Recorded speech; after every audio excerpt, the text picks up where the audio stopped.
Ni kazi ya mwana wa Mungu, kazi ya mwana wa Mungu. Na tulio wote hapa tunatambua kwamba mwana wa Mungu ni nani, au inahitaji mafungu?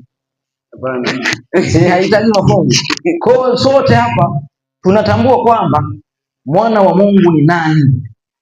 Sasa mwana wa Mungu tunaamini ya kwamba ni Yesu Kristo. Msomaji wana ni nani? Tunaamini kwamba ni Yesu Kristo. Sasa nisaidie Yohana 1:12.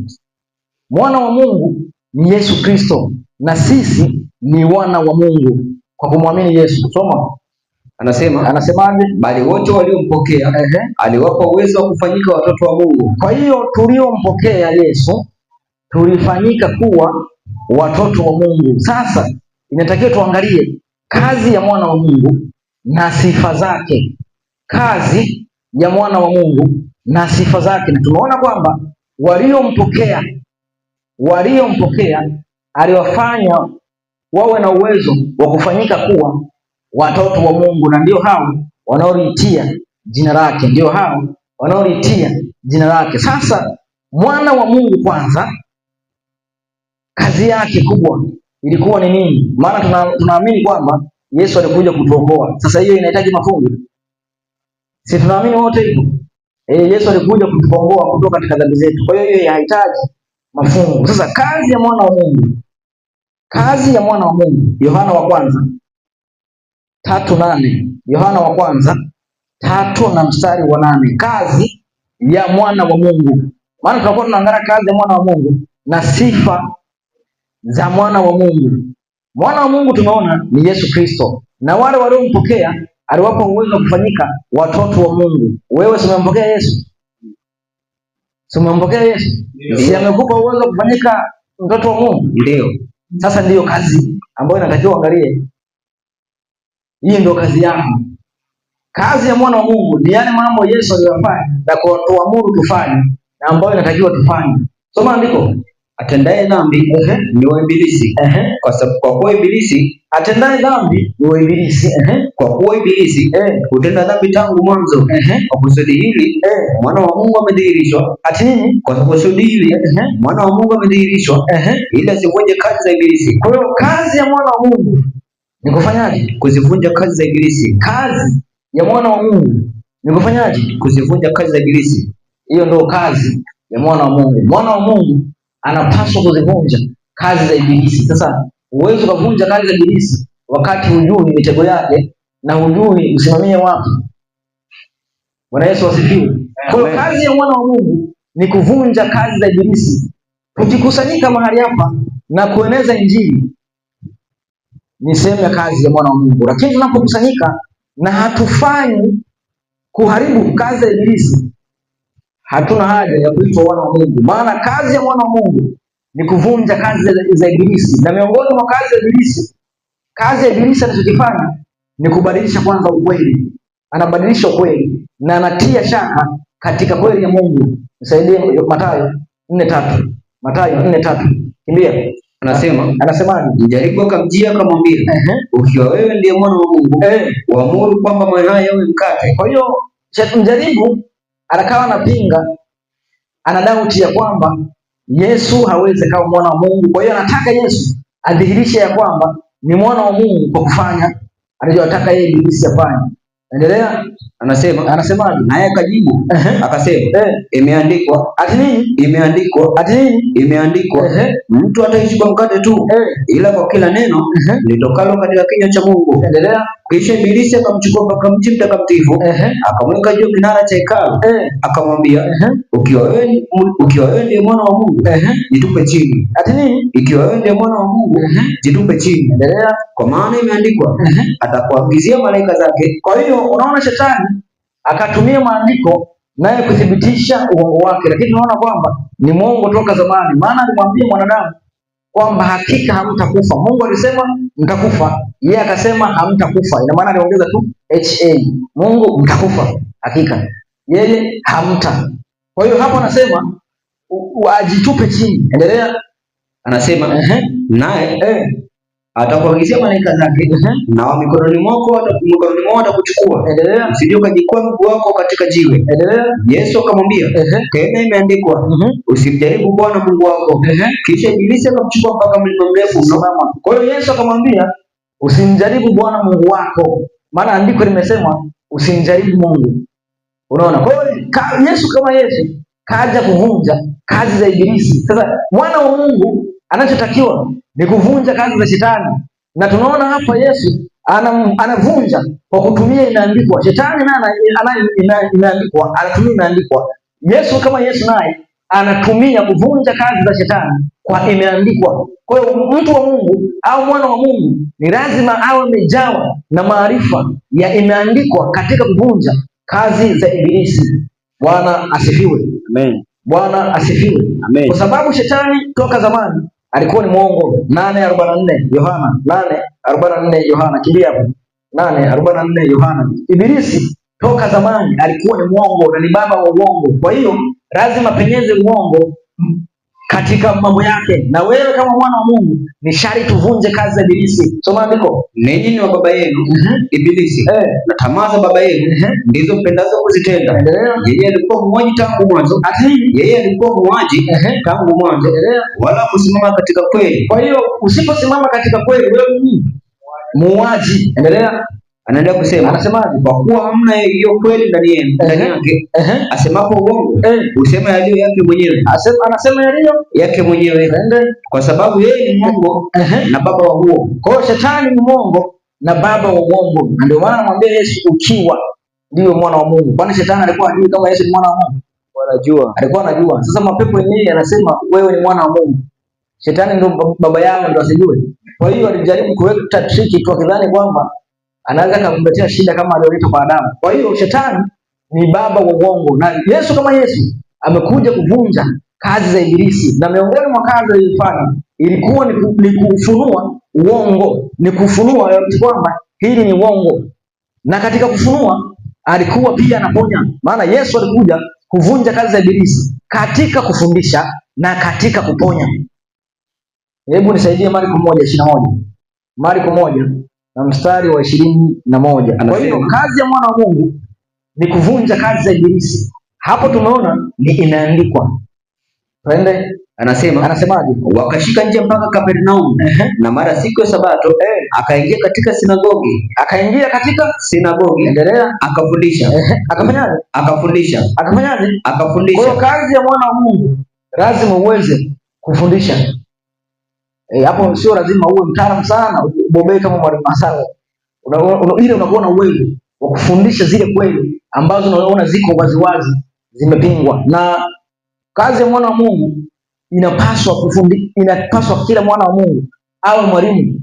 Tukitoka hapa usiishie tu kuna nini. Nadhani hapa wale wengi wana hata page za Facebook au TikTok.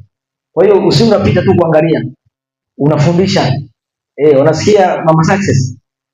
Kuna mabinti mtandaoni huko ambao tunaona sana, unakuta ingawa wako Babeli, unakuta wanafundisha vitu vingi sana kwa uwezo wao. Sasa ukishinda nyumbani na smartphone, ukiwa Facebook, hebu jaribu kuandika basi Mungu wa kweli ni baba yake na Yesu. Unajaribu kuonyesha Wakorintho wa kwanza 8:6. Hiyo inaenda. Ndugu yako kiona hiyo atashtuka. Huyu imekuaje? Na mtaanzia hapo mazungumzo. Soma andiko. Anasemaje? Wakashangaa mno kwa mafundisho yake. Kwa maana alikuwa akifundisha kama mtu mwenye amri, wala si kama waandishi. Na mara palikuwa ndani ya sinagogi lao mtu mwenye pepo mchafu. Na mara palikuwa ndani ya sinagogi sinagogi lao mtu mwenye pepo mchafu. Akapaza sauti akasema, tuna nini nawe Yesu wa Nazareti? Je, umekuja kutuangamiza na kutambua huu nani mtakatifu wa Mungu? Mapepo yanajua. Endelea.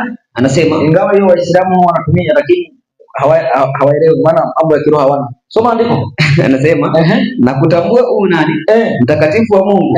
Yesu akamkemea akasema, fumba kinywa chako umtoke. Kwa hiyo Yesu baada ya pepo kuanza kunong'ona alimwambia fumba kinywa uondoke, ingawa wengine leo hii wanayapa mpaka maiki.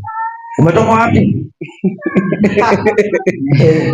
Umetoka wapi? Yanaanza kuelezea, yanaanza kutoa historia, ilikuwa hivi na hivi, pengine anaanza kuwadanganya eti nimetumwa na mama yake, nimetumwa na mama yake mkwe, ameona huyu ameendelea sana, ana nyota kali, nyota yake ni kubwa sana, kwa hiyo tunamzuia asifanikiwe.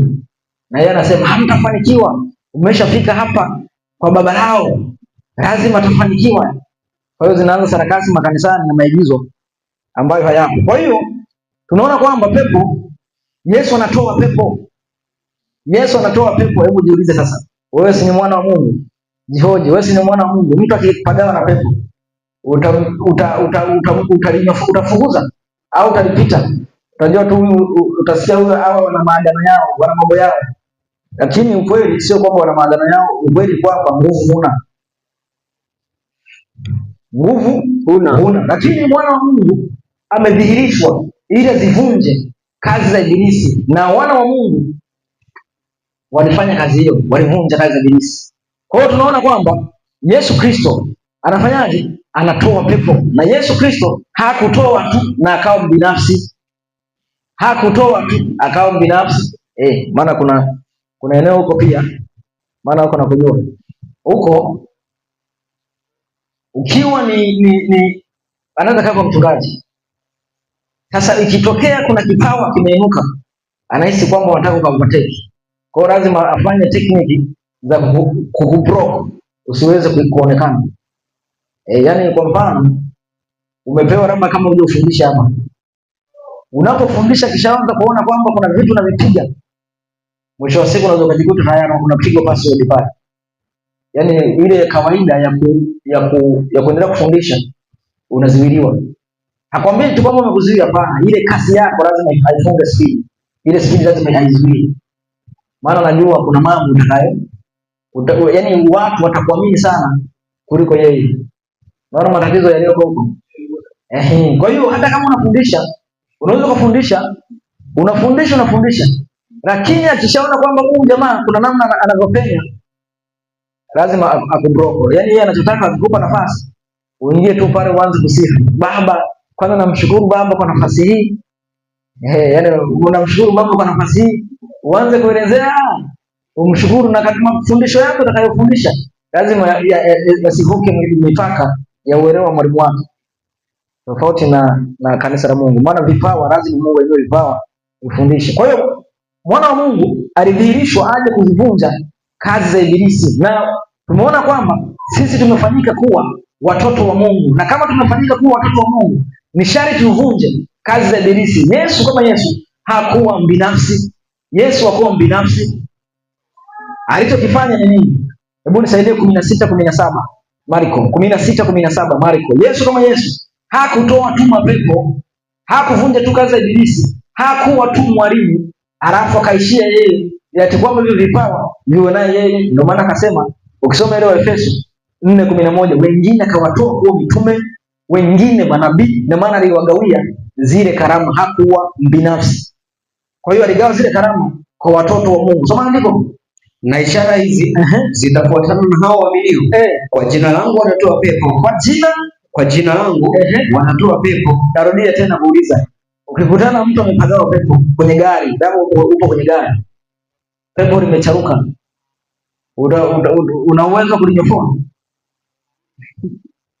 Au hujui kama uwezo unao? Una uwezo kuliambia toka? Maana Yesu alikuwa haongei sana, ni fumba kinywa toka. Na Yesu anasema ishara hizo zitaambatana na wanaoamini. Unaona? Ishara hiyo itaambatana na wanaoamini. Maana leo hii makanisa wanatoa mapepo, si ndio hivyo? Makanisa wanatoa mapepo.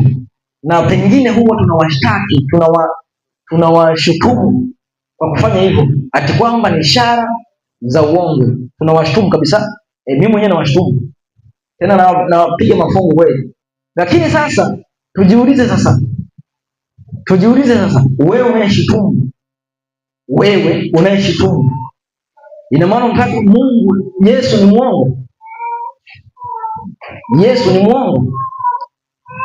Yesu sio mwongo. Maana Yesu alisema ishara hizo zitaambatana na wanaoamini. Kwa hiyo ukiamini utatoa pepo, na katika kutoa pepo ni sehemu ya kuvunja kazi za ibilisi. Mtu unaweza kumhubiria injili haelewi, pengine amepagawa na mapepo.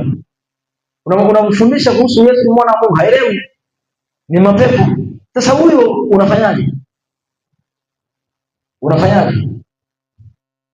Kwa hiyo ishara hizi zinaambatana na wanaoamini. Sasa ukiona kama ishara hizo hazipo katika jamii ya waamini, ujue kuna sehemu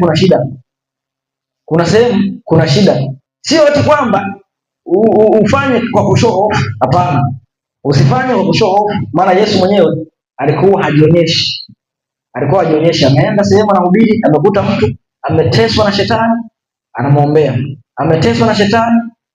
Unaweza kufanya injilisi ukaenda kwenye nyumba ya Kiislamu, maana wao majini wanaruhusu. Unaona mtu ameteswa, hawezi akachomoka huko, unamwombea, unafukuza. Lakini maana kuna sehemu nyingine pia niliuliza kama habari hiyo ipo, unasikia sisi hiyo kazi hiyo hatufanye, sisi tunafundisha neno, akisha likubali tu neno atajifunza, mapepo atamwachia. Lakini Yesu hakusema tu kwamba tunakufundisha.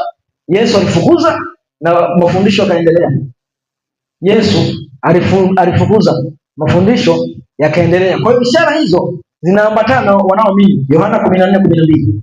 Yohana 14 mstari wa 12. Anasemaje? Amen nawaambia, yeye aniaminie mimi, kazi nilizofanyazo mimi yeye naye atazifanya, naam, na kubwa kuliko hizo. Kwa hiyo ukimwamini Yesu utafanya kazi anazozifanya, na kubwa kuliko hizo. Leo hii watu wamekimbilia kwenye uongo, ni kwa sababu wamekosa msaada wa kiroho katika ukweli.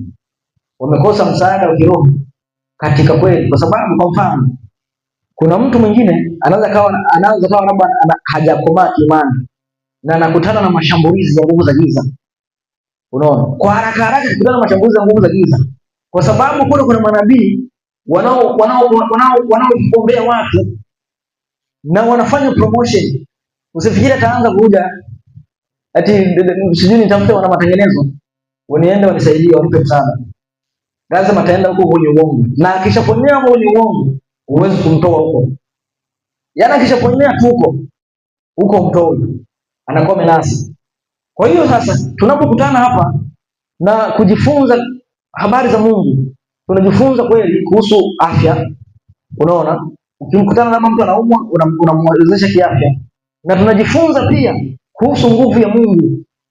Sasa unapokuwa na nguvu ya Mungu halafu ukaweza kudhihirisha Mungu ndani yako, ukamdhihirisha kwamba Mungu yupo ndani yangu, na ukafanya ile kazi ambayo Mungu angeifanya, then hapo watu wataamini. Watu huko majumbani, watu wana mastroke kiasi kwamba hospitali zimechemka.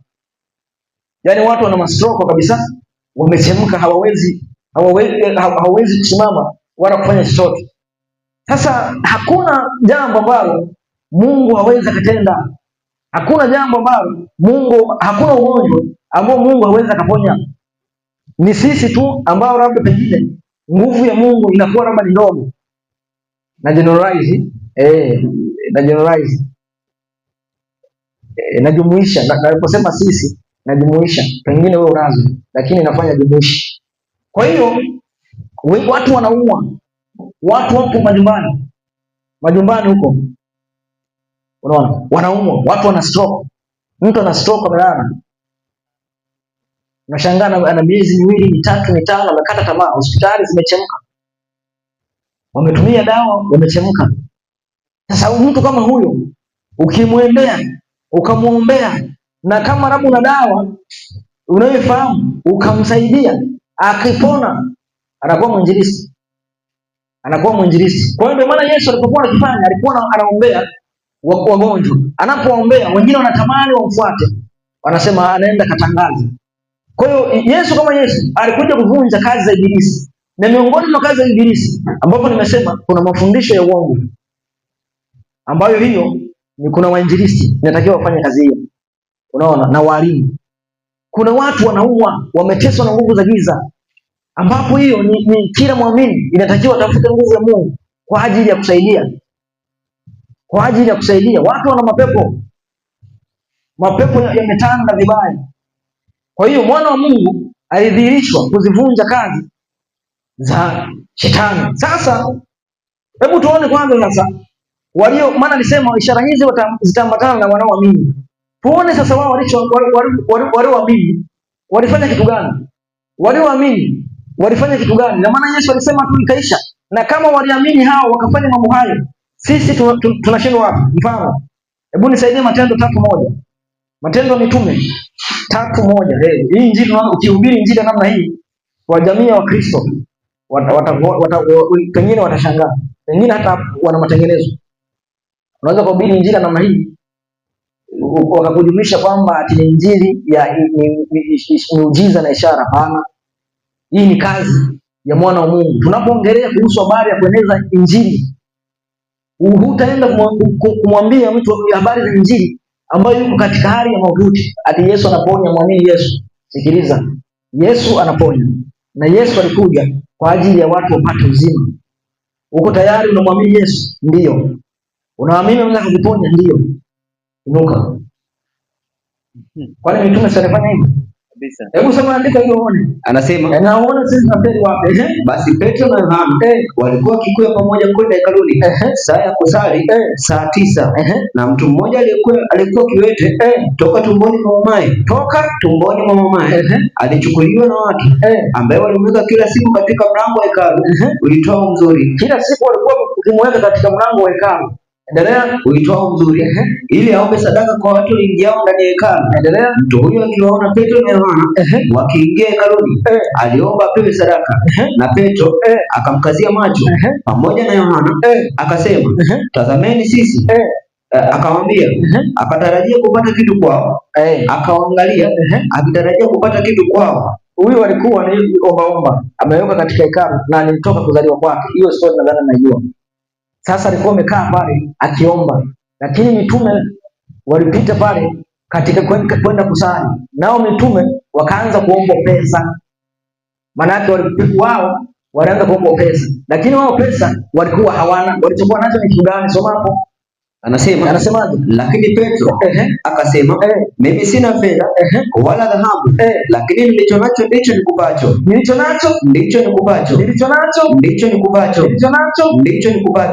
Kwa jina la Yesu Kristo wa Nazareti, simama uende. Ati kwa jina la Yesu Kristo wa Nazareti, simama uende. Kwa Petro anasema nilicho nacho ndicho nikupacho.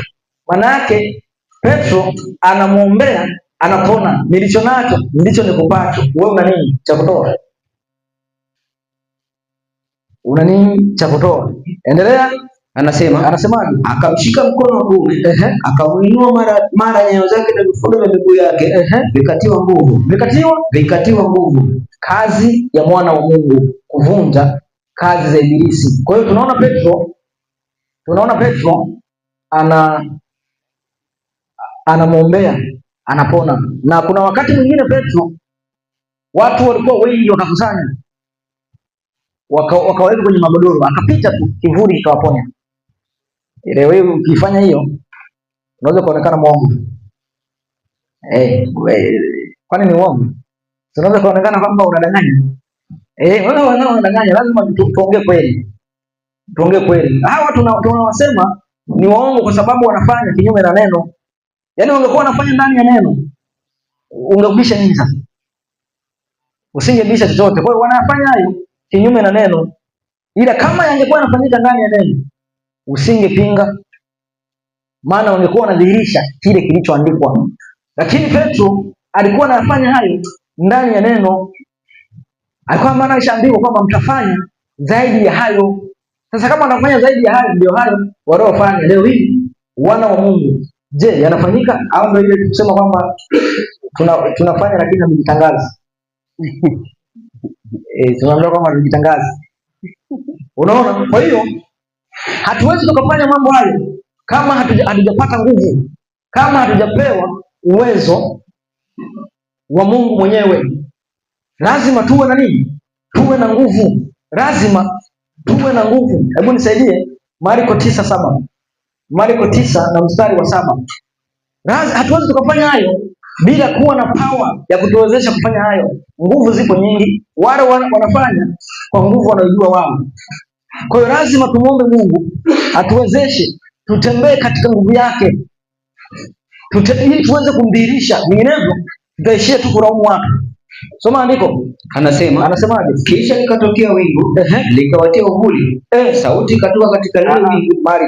Marko 9:7. Ndio. Marko 9:7. Ndio. 19:7. Hapana, ni 16. Marko 9:7. 9:7. Ndio. Kisha likatokea wingu. Hiyo achana nayo. Nasema alimtokea na pepo bubu, kila mtokea hapo ubwaga chini. 17. Soma 9:17. Mtokea na pepo bubu. Andiko hilo tunacheza nalo kwenye huko, alafu linapotea sasa. Anasema mtu mmoja katika mkutano akajibu, mwalimu, nimemleta mwanangu kwako, ana pepo bubu, na kila mpaka hapo hubwaga chini, naye hutoka povu na kusaga meno na kukonda na kusema nikasema na wanafunzi wako wamtoe pepo. Soma vizuri msomaji. Anasema hapa atuko nje. Anasema mtu mmoja katika mkutano akajibu, mwalimu, nimemleta mwanangu kwako, ana pepo bubu, na kila mpaka hapo umbwaga chini, naye atoka povu, naye hutoka povu na kusaga meno na kukonda. Nikasema na wanafunzi wako wamtoe pepo. Akisema na nini? Na wanafunzi wako wasifanyaje? Wamtoe pepo. Maana wanafunzi na wao zama hizo walishindwa kutoa pepo. Endelea. Anasemaje? Wasiweze. Akajibu akasemaje? Kizazi kisichoamini. Kwa hiyo cha kwanza ni nini? Imani. Msomaji, hebu twende sawa. Rudi hapo. Anasema akawajibu akasema, kizazi kisichoamini. Kwa hiyo kwa kushindwa kutoa pepo ni kizazi kisichoamini. Kwa hiyo wewe mwana wa Mungu, ukiona mtu amepagawa na pepo na anahitaji msaada, alafu kashindwa, na wewe imani huna. Imani huna. Kwa sababu ukiwa na imani utafanya, utasaidia. Pengine labda uambiwe inaweza katoka kuna mazingira ndio kama kukataa. Hata Yesu kuna muda alikuwa anawakataa. Lakini unaona kabisa mtu anahitaji msaada. Unaona, maana sisi tumepanga wengine huko kuna Muislamu, kuna Mkristo, kuna mpagani, kuna hivyo ambaye eleweki. Sasa imetokea mtu amepagawa. Sisi mtaani kwetu kule wapo kabisa. Wapo kabisa, ingawa huwa wanapendaga wasomewe na mashehe. Kwa hiyo tunaachana nao. Atusumbua nani? Kwa hiyo unashangaa kabisa, umekaa upo ndani tu unasikia kelele. Vipi? Kapandisha. Unaona kazi hiyo? Kapandisha. Kienda pale unasikia shehe fulani anamsomea. Basi, endeleeni na habari zenu. Endelea na andiko. Anasemaje? Akasema akawajibu akasema, kizazi kisichoamini nikae ninyi hata lini? Nichukuliane na nyinyi hata lini? Mleteni kwangu. Mleteni kwangu. Wakamleta kwake. Hata alipomwona, mara yule pepo alimtia kifafa, naye akaanguka chini, akagaagaa akitoka na povu. Akamuuliza babaye, amepatwa na haya tangu lini? Akasema tangu utoto. Na mara nyingi amemtupa katika moto na katika maji. Pepo huyo amemtupa katika moto na katika maji, amwangamize. Lakini ukiweza neno lolote utuhurumie na kutusaidia. Yesu akamwambia, ukiweza, yote yawezekana kwake yeye aaminie. Kwake yeye aaminie. Anasema mara baba ya yule kijana akapaza sauti akasema, naamini, nisaidie kutokuamini kwangu. Nisaidie kutokuamini kwangu. Kwa hiyo imani inaweza kuwezesha. Kama muamini unaweza kumwambia yeye, ukamwomba Yesu akakusaidia kuamini. Iko sawa? Endelea. Anasema naye Yesu akiona ya kuwa mkutano umekusanyika mbio, akamkemea yule pepo, akamkemea yule pepo mchafu, akamwambia, ewe pepo bubu na kiziwi, mimi nakuamuru mtoke huyu, wala usimwingie tena. Akalia, akamtia kifafa sana, akamtoka. Endelea. Naye akawa kama amekufa, endelea. Hata wengi wakasema amekufa, lakini Yesu akamshika mkono, akamwinua naye akasimama. Endelea. Hata alipoingia nyumbani, wanafunzi wake wakamuuliza. Wanafunzi wake baada ya kushindwa, wanaona Yesu amemtoa, wanaenda wanamuuliza sasa. Wanamuuliza kwa faragha, mbona sisi hatukuweza kumtoa? Sasa ukiwa ni mwamini na huwezi kumtoa pepo, hapo ndio swali. Mfano wengine wanauliza kwamba Yesu ni nani? Unakuwa na shida, vurugu nyingi, majibu yashajibiwa kitambo. Kwa hiyo hata hapa pia wanafunzi nao walifanyaje? Waliuliza, mbona sisi hatukuweza? Yaani sasa wewe unaweza kuuliza sasa, mbona mimi siwezi? Endelea. Anasemaje? Akawaambia, namna hii haiwezi kutoka kwa neno lolote, isipokuwa kwa kuomba. Ati nini? Isipokuwa kwa nini? Kwa kuomba. Lazima uombe. Nadhani Luka inasema kufunga pia, inaongeza na kufunga. Kwa hiyo ni kufunga na kuomba, kwa sababu sifa ya mwana wa Mungu lazima dumu katika maombi na katika kufunga. Lazima ufunge, utafute nguvu, power, sio za Illuminati. Lazima utafute nguvu. Nisaidie Matendo 1:8. Kwa hiyo mwana wa Mungu amedhihirishwa ili kuweza kuzivunja kazi za ibilisi. Soma andiko Matendo 1:8. Anasema lakini mtapokea nguvu akisha kuajilia juu yenu Roho Mtakatifu, nanyi mtakuwa mashahidi wangu. Roho Mtakatifu anapokujilia unapokea nguvu. Ndio maana Yesu anasema anatoa pepo kwa kutumia Roho wa Mungu. Anatoa pepo kutumia Roho wa Mungu. Sasa tuone mamlaka ya wana wa Mungu. Hebu nisaidie 21:18. Dakika ngapi zimebaki? 21:18 Mathayo. Dakika ngapi zimebaki? Time keeper hayupo. Nusu saa akome muda huko. 21:18 anasema, maana nilikuwa nakimbia. Hata asubuhi alipokuwa akienda mjini aliona njaa. Aliona njaa, akaona mtini mmoja kando ya njia, akauendea asione kitu juu yake ila majani tu. Akauambia, yasipatikane matunda kwako. Yasipatikane matunda kwako tangu leo hata milele. Mtini ukanyauka mara. Unaona nguvu ya Mungu ile. Endelea. Anasema wanafunzi walipoona wakastaajabu, wakasema jinsi gani mtini umenyauka mara? Yesu akajibu akamwambia, amini nawaambia, mkiwa na imani msipokuwa na shaka, mtafanya si hilo ile mtini tu, lakini hata mkiwaambia mlima huu ng'oka ukatupwe baharini, litatendeka. Kwa hiyo ukiwa na imani, hata ukiwaambia mti ung'oke na usiwe na shaka, utafanyaje? Litatendeka. Kwa hiyo maana yake wana wa Mungu wana nguvu, wana power ya kudhihirisha, ya kutiisha. Ndio maana unaweza kaambiwa, unaambiwa, yani unakuta hata katika kufundisha anafundisha kwa nguvu, kana kwamba ile nguvu ndio ile sauti kubwa ndio mamlaka yenyewe, yani ile mihemko, anatumia ile mihemko katika kama ndio nguvu. Unaona? Kwa hiyo ukiwa na imani unaweza ukaamrisha jambo na jambo likatendeka. Lazima watu tuombe, tuwe na imani. Lazima watu tuombe, tuwe na nguvu ya Mungu. Sasa tuangalie sifa za mwana wa Mungu. Sisi tumefanyika kuwa wana wa Mungu. Ndio. Tumefananishwa na mwana wa Mungu. Hebu Warumi 8:28 kwanza.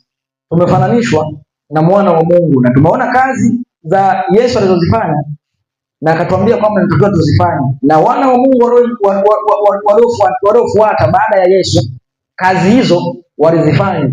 Sasa sisi tukiwa wana wa Mungu na hatuwezi tukatekeleza au tukaishi katika ule mfumo wenyewe.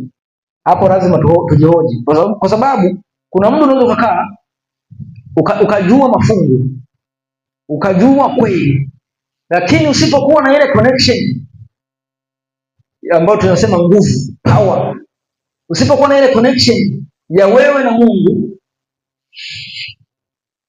hayo mambo utakuwa unayasoma kama gazeti. Yaani ni kusema kwamba anayejua neno la Mungu, anayesoma neno la Mungu asiyatende, hiyo ni kama kujiangalia kwenye kioo. Unaweza kuwa unajiangalia kwenye kioo, alafu ukishatoka tayari umesahau.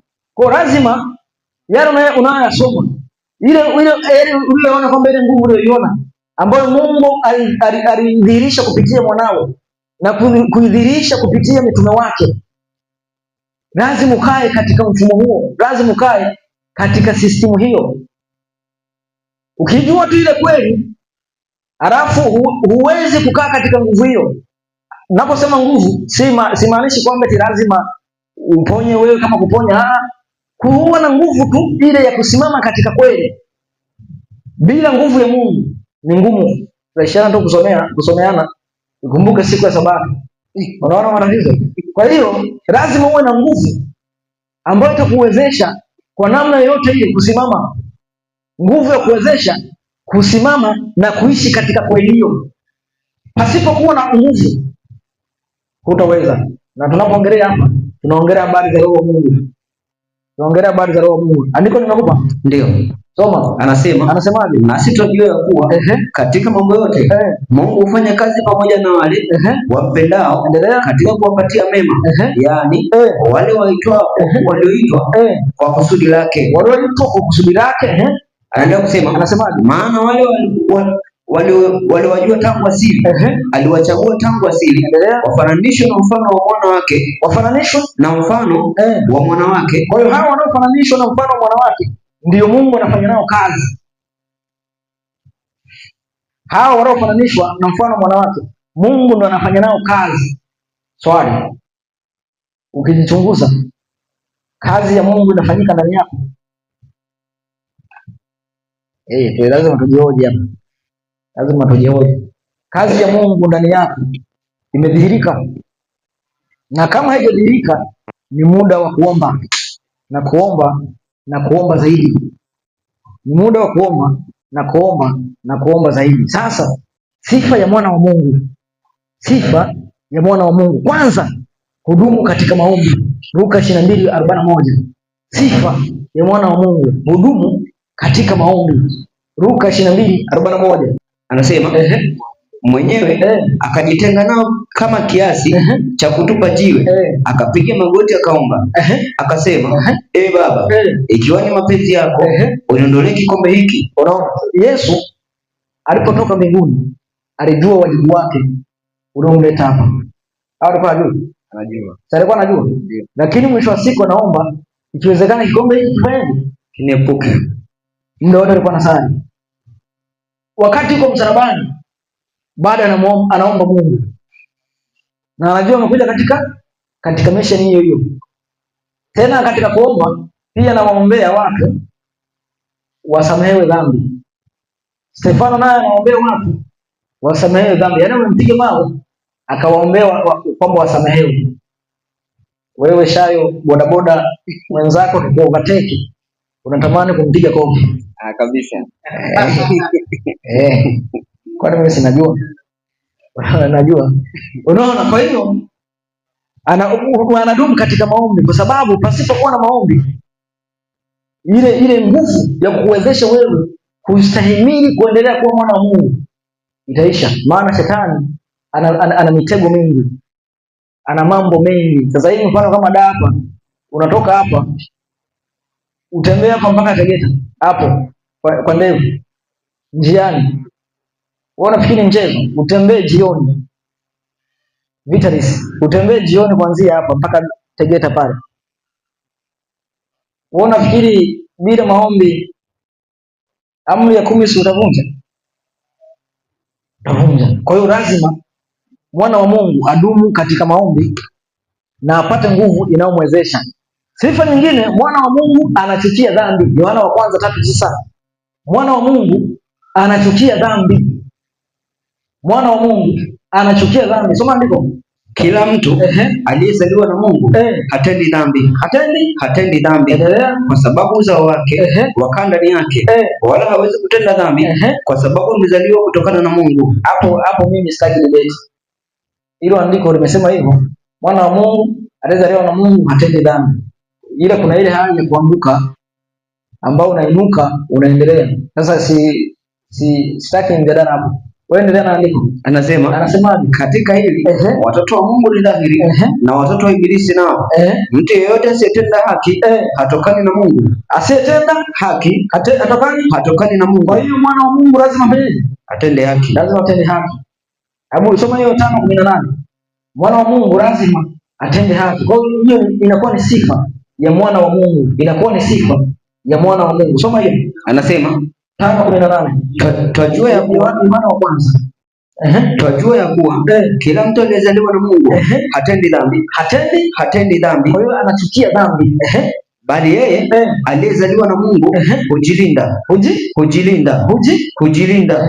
Wala yule mwovu hamgusi. Kwa hiyo ukiwa utendi dhambi, shetani hakugusi. Ila kazi yako wewe itakuwa ni kuvunja kazi zake. Sasa utavunjaje kazi zake wakati wewe mwenyewe unatenda dhambi? Na ukiwa unatenda dhambi, wewe ni wa Ibilisi. Si unakuwa wapi? Unavunjaje wakati anakuwa baba yako? Umeona matatizo. Kwa hiyo sifa ya mwana wa Mungu hatendi dhambi, na muda wote unadumu katika kumuomba Mungu akuwezeshe uweze kusimama na kushinda nguvu za giza. Maana ukisoma hii 19 hapa inasema dunia hii hebu soma au shatoka? Hapana, 19. Nasema tunajua ya kuwa sisi si tu wa Mungu na dunia yote pia hukaa kwa yule katika yule mwovu. Kwa hiyo dunia inakaa katika yule mwovu. Sasa kama dunia imekaa katika yule mwovu, maana yake kazi anayoifanya yeye ni kusababisha kila muda akutendeshe dhambi. Na wewe kazi yako wewe, kwa sababu unakuwa umezaliwa na Mungu, hiyo dhambi unakuwa na nguvu ya kuweza kufanyaje? Kutokutenda. Sana sana unakuwa unavunja kazi yake. Kwa sababu dunia imekaliwa na mwovu. Kwa hiyo sasa sifa nyingine ya mwana wa Mungu hafuatishi namna ya dunia. Sifa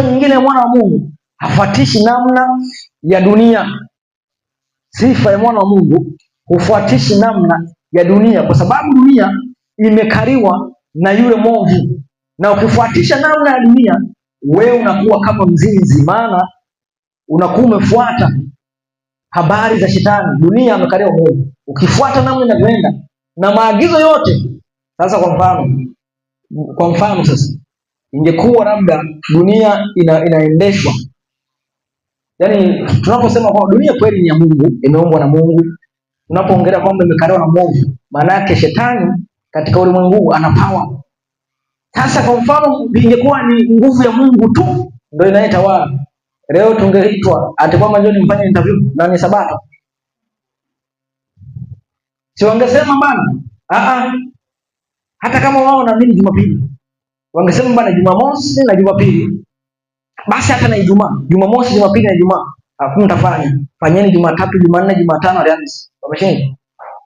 Na interview zenyewe zinafanyikia vyuoni. Na vyuo wenyewe ni kama wamefunga. Wameshindwa kuweka Jumatatu mpaka Alhamisi.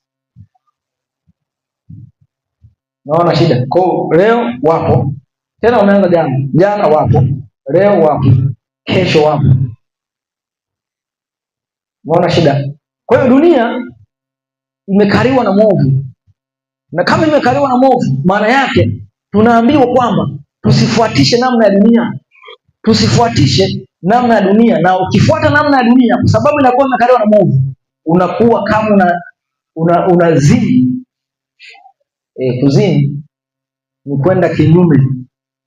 Kwa mwanamke anakuwa ameenda kinyume na mumewe. Anatembea na asiye mume wake. Sasa kufuatisha dunia na wakati inamilikiwa na shetani, wewe unakuwa unaungana na shetani. Wewe ni uzinzi wa kiroho. Yakobo 4:4 ni uzinzi wa kiroho. uzinzi wa kiroho. Soma andiko, anasemaje? Enyi wazinzi, ati nini? Enyi wazinzi, hamjui ya kwamba kuwa rafiki wa dunia ni kuwa adui wa Mungu? Kwa hiyo kuwa rafiki wa dunia ni kuwa adui wa Mungu. Tena akawaita wazinzi. Kwa hiyo watu wa mwana wa Mungu sifa yake hafatishi namna ya dunia. Endelea, anasema mwinjilisti. Basi kila atakaye kuwa rafiki wa dunia kujifanya kuwa adui wa Mungu. Ati kila atakaye kuwa rafiki wa dunia kujifanya kuwa adui wa Mungu. Ukiwa rafiki wa dunia unakuwa adui wa Mungu. Endelea maliza kabisa. Anasema au mwadhani ya kwamba maandiko yasema bure. Ati mwadhani ya kwamba hayo maandiko yasema bure. Huyo roho kae ndani yenu. Ati huyo roho kae ndani yetu. Hatutamani kiasi cha kuona wivu. Hututamani. Somaji. Ona anasema au mwadhani ya kwamba maandiko yasema bure. 5:10. Hizo ni nini? Endelea. Anasema au mwadhani ya kwamba maandiko yasema bure. Huyo roho kae ndani yetu. Hututamani kiasi cha kuona wivu. Kwa hiyo unapofuatisha mambo ya dunia, maana yake ile sifa ya wana wa Mungu unapokonywa unakuwa mzinzi. Kwa hiyo sasa mwana wa Mungu hafuatishi namna ya dunia. Sasa utajiuliza kwamba namna ya dunia ni nini? Namna ya dunia ni nini? Hapo sitaki kujaribu, tafakari tu mwenyewe. Namna ya dunia ni nini? Dunia ni nini? Kazi zote chafu za ibilisi zinazoendelea. Maana usiposema kwamba sisi tuko duniani, na Yesu anatuombea ya kwamba tusitoke asitoe ndani ya dunia, ila tulinde na yule Mungu. Kwa hiyo anajua kabisa ulimwengu unatawaliwa na ibilisi. Sasa anawaombea watu wa Mungu walindwe dhidi ya ibilisi. Na tunaambiwa kwamba tumekuja kuvunja kazi za ibilisi. Sasa unapomwona mtu wa dunia ukimhubiria Injili, anapotoka kiingia katika kundi la Mungu, maana yake ametoka katika ulimwengu. Kwa hiyo sifa ya wana wa Mungu ni kuto kufuatisha namna ya dunia. Sasa nisomea Warumi 12:1 mpaka 2, tuone hapo kufuatisha namna ya dunia. Kuna namna nyingi. Soma.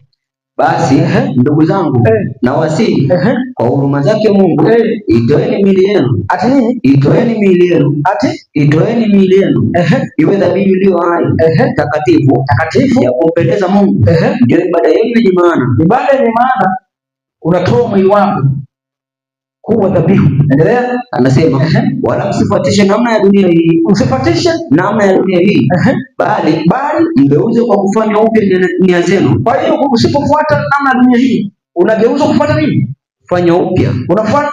Endelea. Anasema mgeuze kufanya upya nia zenu. Kwa hiyo lazima uchange nini? Nia.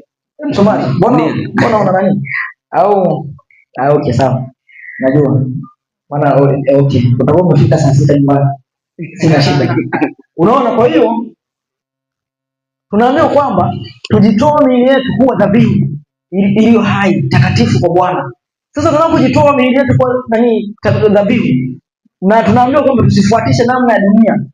Kwa hiyo namna ya dunia, yale mambo yote ya kimwili ni ya namna ya dunia.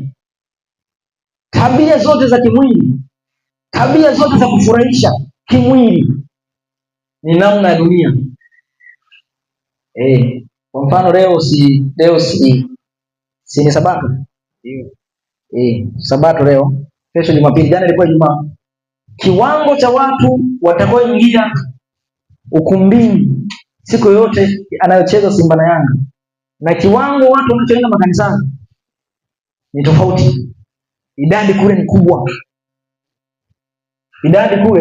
ni kubwa. Nakumbuka tulipokuwa tunafanya semina ya ndoa. Semina ya ndoa, kuna kiongozi alikuwa anafundisha haraka katikisa. Ati leo kuna Simba na Yanga. Anawahi anaahirisha mama. Anaahirisha. Kalifuma tu leo Simba na Yanga, anaenda kumuona mnyama.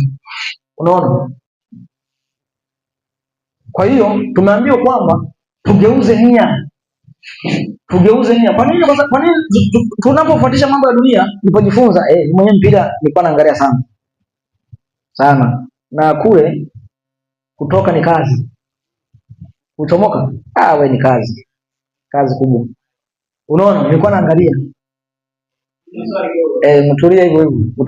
Utahoji, unataka kunihoji kama mpira ni dhambi. Ndio swali lako. Swali lako ndio hilo. Utajibiwa huko.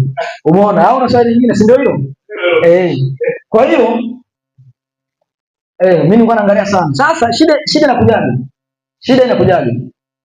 Ukiingia kule inakudraw attention sana kwenda kule. Yaani inakudraw sana attention.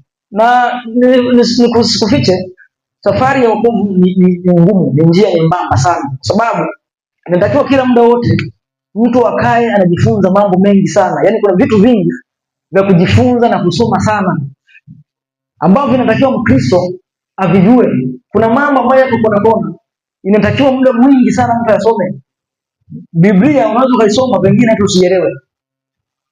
Au unaweza kusoma kila siku unaposoma ukaielewa zaidi na zaidi. Kuna vitabu vinavyoongelea kuhusu afya. Kuna vitabu vinavyoongelea kuhusu tiba. Hivyo vitu pia ni vitu vingi sana vya kusoma. Kwa kuna vitu vingi sana vya kusoma vinavyohitaji muda mwingi wa kuvisoma na uvishike. Sasa ukipendelea sana huko, ile attention itatoka kwa Mungu na utadhamiria huko. Kwa mfano, katika zama hizi za mwisho, Shetani amepandisha sana ashiki. Yaani ana target popote pale atakapoingia unaso. Leo hii usiponaswa kwenye mpira, utanaswa kwenye tamthilia. Kwenye tamthilia. Amenasa mpaka watoto kwenye katuni. Usiponaswa kwenye katuni, utanaswa mpaka kwenye vyakula. Utanaswa kwenye vyakula. Kwa hiyo Shetani ametobuni kila aina ya mtindo wa maisha ameuvuruga. Sasa muda mwingi mtu wa Mungu lazima ukae muda wote unajifunza na kusoma na kutafuta namna ya kuchomoka hapo. Mimi sikwambie ndio usiangalie, lakini nakupa tahadhari kwamba time kubwa isibezi huko. Isibezi huko. Kwa hiyo sasa mwana wa Mungu hafuatishi namna ya dunia. Dunia kuna mambo unakuta yanafuatwa na karibuni watu wote. Lazima ushtuke. Ukiona jambo limependwa na watu wengi, lazima ushtuke. Na katika jamii sasa hivi hakuna kitu kinachopendwa, hasa mijini. Sasa hivi hata vijijini kama kitu kinachoitwa mpira, si wanawake, si wanaume. Na cha ajabu Shetani akawainulia mpaka manabii wanaotabiri mpira. Amewainulia.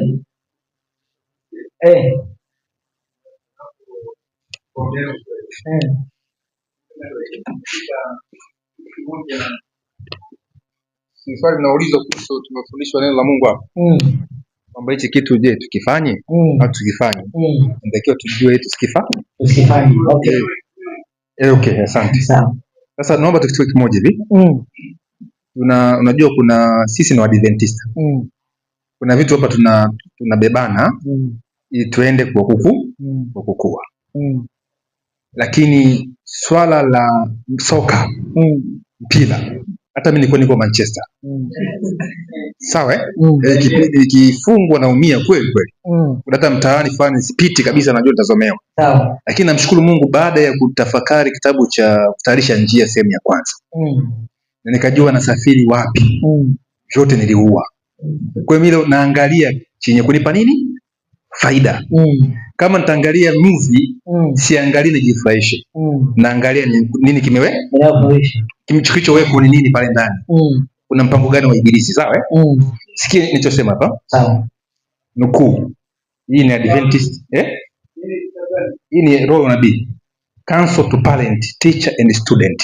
Sawa? Hapa tunukuu. Na Fundamental of Christian Education. Nasema hivi. Michezo inayochochea roho ya ushindani, takupa nukuu, na ugomvi haiendani na kanuni za nini? Za Ukristo. Tena kuna mwingine mpira soka ametaja kila kitu hapo. Anasema wanafunzi hawapaswi kuhamasishwa kushiriki katika burudani zilizogeuza akili kutoka kwenye masomo ya neno la Mungu. Sasa ziko nukuu nyingi hapa. Nafikiri wakati mwingine tuje kujifunza hilo jambo. Sasa kwa sababu umelisema hapo mwalimu. Ndio. Na swali linaulizwa ni kwamba kama Wakristo tuna kama ile andiko linasema kwamba tugeuzwe nia. Tusifuatane na mambo ya dunia. Sasa angalia mwisho wa picha. Hata andiko linasema katika Korinto kuna wengine wanashindana michezo afu wapate nini? Tuzo. Lakini tuzo zenye nini? Kuharibika. Na sisi pia tunataka tushindane katika tuzo ambayo haijaribiki. Kwa maana sisi na maana wa dunia tujue kwamba mbona huyu mtu yuko tofauti na nini? Na sisi. Sasa kama tunafanya mambo ambayo yanafanana nao, tutahubiri nini? Hatuwezi. Sawa. Asante kwa mchango. Dakika ngapi? 5. Kwa hiyo sasa tusifuatishe namna ya dunia. Hiyo ndio sifa ya mwana wa Mungu. Jambo likiwa zito kwa akili yako uweze kulicontrol na ukaliweza, lazima ukae uombe. Nimekwambia mimi mwenyewe mpira nilikuwa naangalia sana. Nilikuwa naangalia sana. Na mara mwisho nilikuwa naangalia mpaka tunagombana wife. Namwambia kaa hapa niende nikachungulie kidogo. Mimi na kazi zangu hizi. Kwa hiyo nikaja nikaona mwenyewe hii si kitu. Kwa hiyo Mungu atusaidie sana, maana kuchomoka bila maombi ni ngumu sana. Kwa hiyo kazi ya mwana wa Mungu ni kuto kufuatisha namna ya dunia. Sasa kazi nyingine, mwana wa Mungu anasimamia kweli. Mwana wa Mungu anasimamia kweli. Sasa tusome kisa kimoja, alafu tutashia hapo, muda utakomesha. 14:1 Mathayo 14:1, kisa maarufu sana Mathayo. Umefika? Ndio. Soma. Anasema wakati ule mfalme Herode alisikia habari za Yesu, akawaambia watumishi wake, huyo ndiye Yohana Mbatizaji amefufuka katika wafu, na kwa hiyo nguvu hizo zinatenda kazi ndani yake. Kwa hiyo nguvu alizokuwa akifanya Yesu alizokuwa kuhubiri na kutenda kazi, wakadhani kwamba ni Yohana Mbatizaji alikuwa amefufuka. Herode ndio wakadhani kuendelea. Maana Herode alikuwa amemkamata Yohana, akamfunga, akamtia gerezani kwa ajili ya Herodia, mke wa Filipo nduguye, kwa sababu Yohana alimwambia, si halali kwako wewe kuwa naye. Naye alipotaka kumuua, rudia hapo. Si Yohana alisemaje? Kwa sababu Yohana alimwambia, si halali kwako kuwa naye. Naye alipotaka kumuua, aliwaogopa watu. Kwa hiyo Yohana, unaona kwamba wana wa Mungu, sifa ya wana wa Mungu, wanasimamia kweli. Na tunaona Yohana Mbatizaji naye alisimamia kweli na akakamatwa, kwa sababu Herode alichukua mke ambaye si wake, na mwisho wa siku kusimamia kweli hiyo, Yohana alikatwa kichwa. Yohana Mbatizaji akakatwa kichwa. Kwa hiyo mtu wa Mungu, mwana wa Mungu, sifa yake ni kusimamia kweli. Lakini leo wahubiri wengine wamegeuka kuwa machawa, lakini huko tuachane napo. Kwa hiyo sifa ya mwana wa Mungu lazima usimamie kweli. Sifa ziko nyingi. Najaribu kuangalia, lakini somo kuu ilikuwa ni kazi za mwana wa Mungu, ni kusimamia ule mpango ambao Mungu alimtuma mwanawe, na mwanawe akatutuma tuuendeleze. Miongoni mwa mipango ni kuvunja kazi za Ibilisi. Kazi za Ibilisi ambazo tunaona ni kufundisha kinyume na Ibilisi anavyofundisha, maana Mungu tayari kashafundisha. Ibilisi naye analeta mafundisho yake. Kwa hiyo lazima tuyapinge kwa kudhihirisha ile kweli yake. Na katika kudhihirisha ile kweli yake, tumeona kwamba ameponya. Unaona? Ameponya, na katika kuponya amevunja kazi za Ibilisi. Maana uwezo kawa na pepo. Asubuhi tumesoma andiko hapa. Tumeona kwamba asionekane mwenye pepo. Unaona? Na mwenye pepo auawe. Sasa utakuwa na pepo alafu uende mbinguni. Kwa hiyo lazima mwana wa Mungu uzivunje kazi za Ibilisi. Mungu awabariki sana. Na kazi ya mwisho ambayo wengi ni ngumu, pengine tunaipiga chenga, ni kunywa kikombe cha Yesu.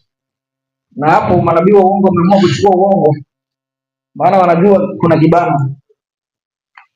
Kunywa kikombe kupitia Yesu alichokipitia, lakini hawezi wakapitia, maana wamekataa, wameungana na wao, wameungana na Ibilisi. Kwa hiyo ni kunywa kikombe cha Bwana Yesu alichokinywea. Kwa sababu ya muda sitatoa fungu gombe.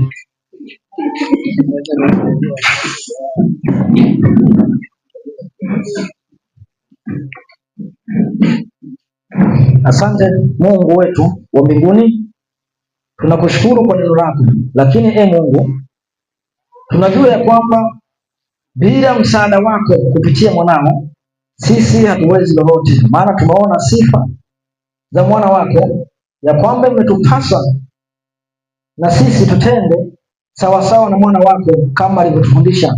Lakini Bwana, tumeona ya kwamba miili yetu ni dhaifu, pengine inachukuliana na uovu na tamaa za kiulimwengu. Baba, tunaomba turehemu, tunaomba tusamehe, tunaomba tutakase, tunaomba tuoshe na kutusafisha kwa damu ya mwanao Yesu Kristo. Baba, neno lako limekuja kwa wakati kama huu, tunakuomba Bwana, tuzidi kulitafakari na tuwezeshe nguvu ya kuweza kuliishi na kuweza kulitenda, na tuwe barua ya mwanao Yesu Kristo katika ulimwengu huu, hasa katika jamii inayotuzunguka. Baba, tukawahubiri wenyewe katika maisha yetu na watu wakaona wewe ndani yetu kupitia sisi, maana umesema tuweke miili yetu iwe dhabihu.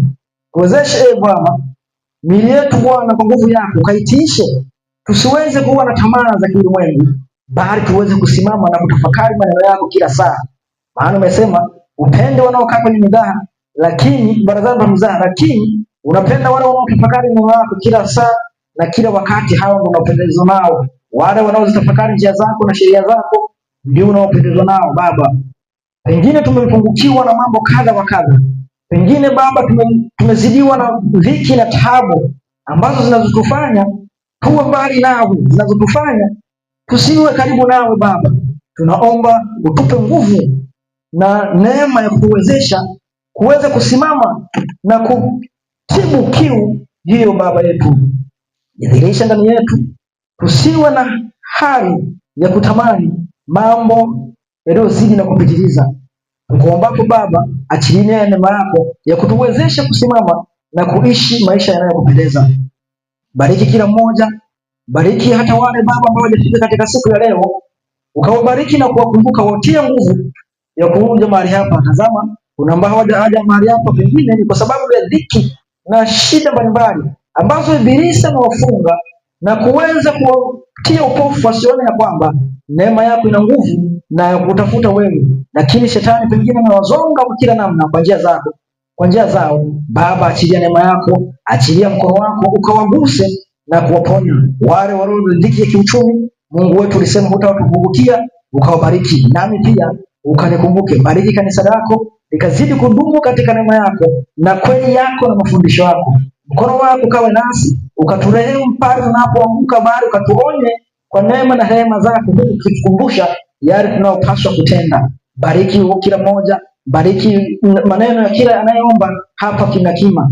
Baba, pia tunaomba ukabariki chakula ambacho tunakwenda kutumia mchana huu, ili tukitumia kwa utukufu na kitutie nguvu na tuweze kurudi mahali hapa kujifunza kwa ajili ya neno lako. Ukabariki na vipindi vitakavyorejelea mchana kwa jina la Yesu Kristo. Amina. Mungu awabariki. Awabariki pia.